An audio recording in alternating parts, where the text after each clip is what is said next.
Hello students. आइए आज आज हम आप लोगों को इलेक्ट्रिक फील्ड के बारे में पढ़ाएंगे। तो इससे पहले हम लोगों ने पढ़ा है कि इलेक्ट्रिक चार्ज यानी विद्युत आवेश, उसके विद्युत आवेश के बारे में और उसके कुछ प्रॉपर्टीज़ के बारे में। और हम लोगों ने ये भी पढ़ा है कि दो चार्ज के बीच जो है वो फोर्स लगता है, तो उसके बारे में हम लोगों ने कूलम्ब्स लॉ में पढ़ा था। उसका एक्सप्रेशन मैं यहाँ पे ड्राइव कर देता हूँ।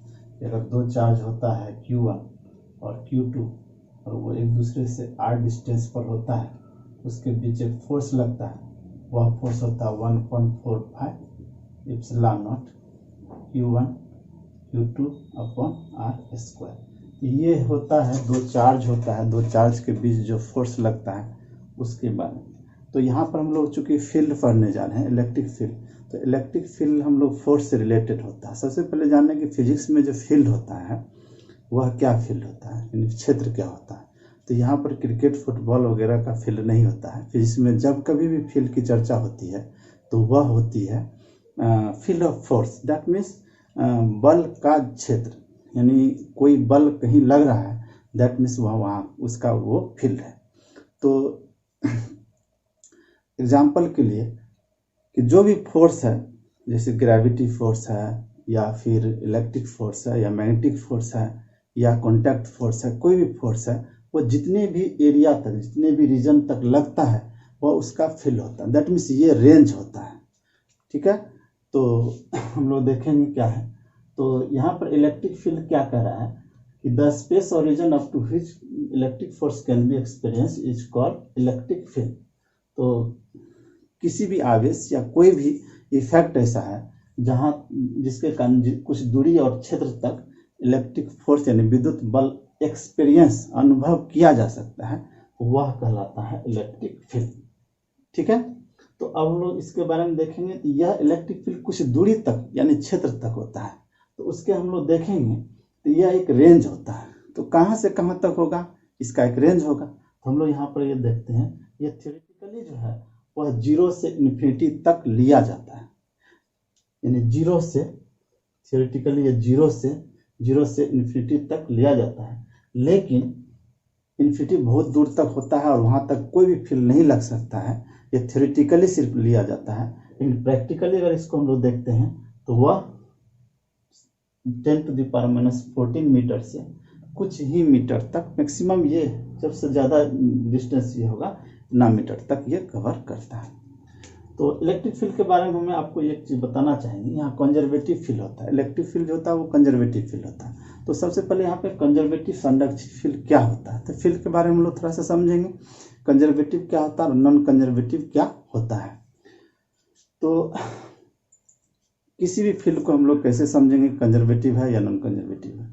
तो किसी भी फील्ड में, फील्ड के भीतर तो फोर्स लगता है, और वह फोर्स अगर कहने का ये मतलब है कि उस फोर्स के अगेंस्ट अगर एक राउंड ट्रिप में 0 होगा, the total work done in one round trip is equal to 0, तो वह कहलाता है कंजर्वेटिव फील्ड। एग्जाम्पल के लिए इसको हम लोग कैसे समझेंगे, तो देखेंगे कि ये कोई भी ग्रेविटी फील्ड है, इसमें हम लोग एक्सपीरियंस करेंगे ये इलेक्ट्रिक, ये कंजर्वेटिव है या नॉन कंजर्वेटिव है।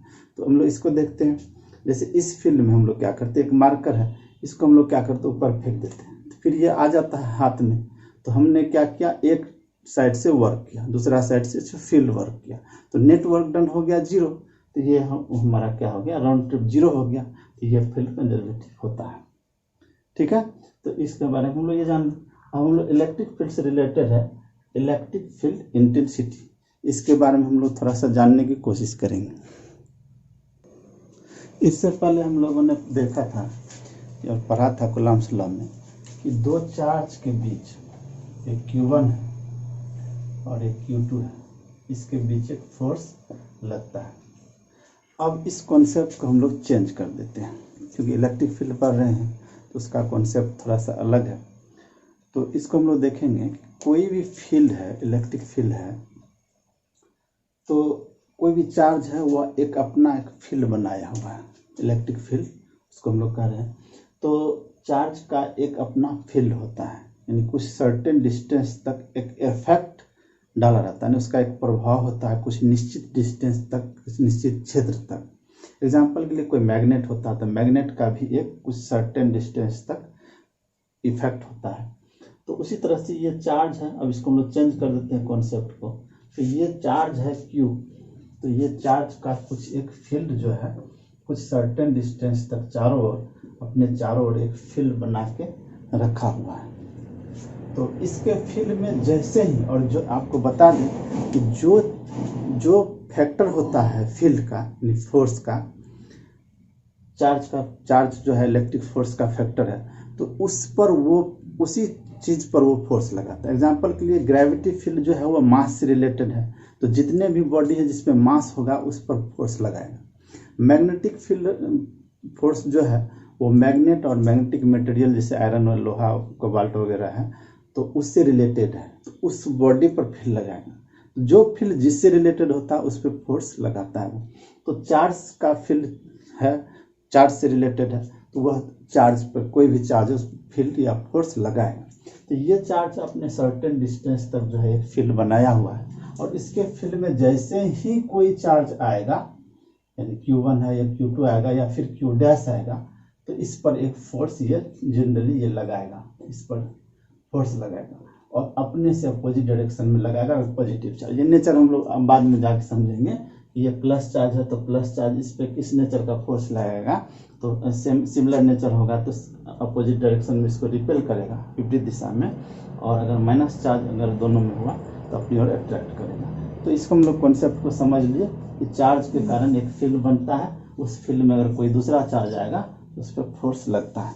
तो फोर्स से ही हम लोग इसके इलेक्ट्रिक फील्ड इंटेंसिटी को हम लोग समझने का कोशिश करेंगे। तो चूंकि फोर्स ज़्यादा मात्रा में फोर्स लगेगा तो उसकी इंटेंसिटी ज़्यादा होगी, उसी हिसाब से हम लोग यहाँ पर फील्ड की इंटेंसिटी को डिफाइन करते हैं। तो देखिए, the force per unit charge on electric field is at any point is called electric field intensity. यानी विद्युत क्षेत्र में किसी बिंदु पर एकांक धन आवेश, ध्यान रखेंगे, एकांक धन आवेश पर जो बल लगता है उसी को हम लोग विद्युत क्षेत्र की तीव्रता कहते हैं। तो चार्ज है तो वह एक फील्ड बनाया हुआ, उसके भीतर में अगर उसके फील्ड में अगर कोई दूसरा चार्ज आता है तो उस पर फोर्स लगाता है। तो अब ये फोर्स जो है दोनों चार्ज पर डिपेंड करेगा। मान लीजिए एक चार्ज है ये Q, और इसके फील्ड में हम लोग क्या करते हैं, एक स्मॉल q चार्ज को लाते हैं, ताकि ये फोर्स लगा रहा तो हम लोग कैसे समझेंगे, फोर्स देखने से तो नहीं समझ में आता, एक्सपीरियंस करने का चीज़ होता है। तो अदर कोई चार्ज है उसको हम लोग इसके फील्ड में लाएंगे तो ये फोर्स एक्सपीरियंस करेगा, बल अनुभव करेगा, तो इस पे हम लोग फोर्स के हिसाब से हम समझेंगे वो फील्ड लगा रहा है। तो r डिस्टेंस पर इसका फील्ड हमको निकालना है। तो जब तक हम लोग दूसरा चार्ज हम लोग लेंगे ताकि फोर्स कैलकुलेट करेंगे कितना फोर्स लगा, तो ये फोर्स इस पे भी डिपेंड करेगा। ये ज़्यादा अमाउंट का चार्ज होगा तो ज़्यादा फोर्स लगेगा इस पर। इसका मतलब ये नहीं कि फील्ड ज़्यादा लगा। फील्ड को हम लोग डिफाइन करने के लिए यूनिट चार्ज के हम लोग लेते हैं ताकि इसका स्ट्रेंथ पता चले ये कितना फोर्स लगा रहा है यूनिट चार्ज पे। अगर यूनिट नहीं मिलता कोई अदर चार्ज लेंगे, क्यू लेंगे तो हम लोग क्यू से फिर डिवाइड करेंगे तो 1 कूलम्ब चार्ज के लिए हम लोग को फोर्स निकल जाएगा और वही हमारा इलेक्ट्रिक फील्ड इंटेंसिटी होगा। तो इसको हम लोग बोलते हैं टेस्ट चार्ज। टेस्ट चार्ज मतलब चेक करने के लिए लिए हैं कि फोर्स लग रहा है कि नहीं। तो कूलम्ब लॉ के हिसाब से फोर्स ऑन टेस्ट चार्ज पर फोर्स कितना लगेगा, तो F = 1/4πε0 capital Q small q/r²। ठीक है, क्वेश्चन 1 हो गया। अब फ्रॉम डिफिनेशन,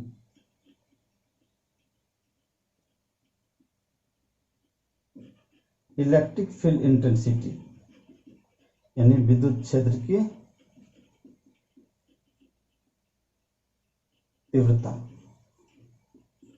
ये क्या होगा भाई, तो E से डिनोट करते हैं इसको F/Q। ये F/Q कहाँ से आया इसको भी देखेंगे। 1 कूलम्ब Q कूलम्ब पर F फोर्स लगा, 1 पर कितना लगेगा F/Q, और 1 पे यूनिट पॉजिटिव चार्ज पे जितना फोर्स लगेगा वही कहलाएगा इलेक्ट्रिक फील्ड इंटेंसिटी। तो फ्रॉम इक्वेशन 1 से हम लोग क्या करते हैं, तो इलेक्ट्रिक फील्ड का डिफिनेशन हो गया, एफ का value 1/4 pi epsilon naught capital Q small q upon R square upon A Q हो गया। अब ये क्यू कैंसिल हो गया, तो इलेक्ट्रिक फील्ड का वैल्यू हो गया 1/4 pi epsilon naught Q upon R square. अब यहाँ पर कुछ कॉन्सेप्चुअल बातें हैं, इसको समझ लें कि electric field intensity given charge, जो दिया हुआ चार्ज है, इस गिवन चार्ज पर डिपेंड करता है, टेस्ट चार्ज पर डिपेंड नहीं करता है।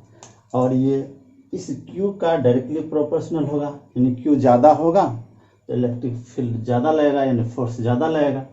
और R ज़्यादा होगा, R का इन्वर्सली प्रोपोर्शनल होगा, यानी Q का इलेक्ट्रिक फील्ड जो है वो डायरेक्टली प्रोपोर्शनल Q, और इलेक्ट्रिक फील्ड ये जो है वो inversely proportional to R square, यानी आर स्क्वायर का इन्वर्सली प्रोपोर्शनल होता है।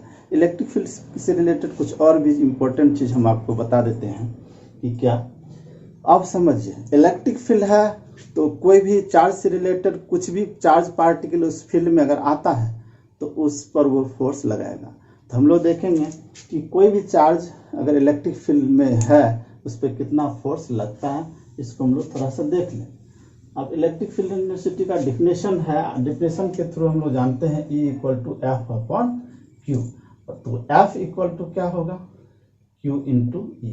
तो दैट मीन्स अगर किसी भी इलेक्ट्रिक फील्ड में इलेक्ट्रिक फील्ड E है और उसमें अगर Q चार्ज को रखते हैं तो F जो होगा वह Q × E के डायरेक्शन में होगा। अगर इन वेक्टर फॉर्म में देखेंगे तो F = Q × E तो वेक्टर, दैट मीन्स इस डायरेक्शन इलेक्ट्रिक फील्ड के डायरेक्शन में फोर्स लगेगा।